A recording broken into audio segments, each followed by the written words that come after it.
Update James Red and Isa Pressman sa post ng mami ni James Red kung saan ay nagpapasalamat kay Isa sa kanyang gift na binigay and also James Red. Despite ayon sa kanya, busy sila sa kanilang work pero may time sila na bumisita para sa kanyang birthday. At dito sa kanyang post, ayon dito sa kanyang caption, despite of your busy schedule, you both take time to be with me, enjoy Lola on your special day, and I love you so much, my star and moon. And also with Isa, thank you for the gift and celebrating with us. So ayun po yung sinabi ng kanyang mom at dito samot-saring reaction ang mga netizens. Bakit kaya every time na may post si Isa with James Red, talagang hindi maiwasan na tatatda din sila ng negative comments.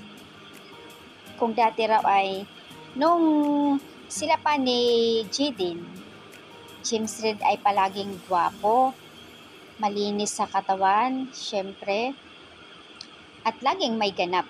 At ngayon daw na si Isa, walay naman daw ganap. Ang last ganap nila is ni James noong Ilagan, upstage. So, ang tanong dito ng karamihan, saan ang sinasabi nila na despite sa pagka-busy, hindi naman busy at walang project si James. So, ayan ating babasahin ang komento ng mga netizens. So, hindi magkadugtong ang braso ni Isa at James Red. Technique po yan para sa mulang di malaki ang braso.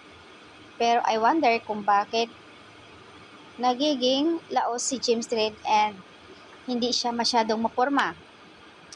Instead of actually trying to lose weight, dinaan pa sa post. At isa naman sabi niya dito, kung saan masaya si James Red, go lang. Wala naman mawawala sa'yo at huwag mo lang pakinggan ang ibang mga taong nagbibigay negative comment. What? Busy schedule? Ala, parang wala namang ganap kay James Red. Buti nga sa'yo, sabi niya dito. At ang huling ganap doon sa Binibining Ilagan, pero sa upstage na attention noon. And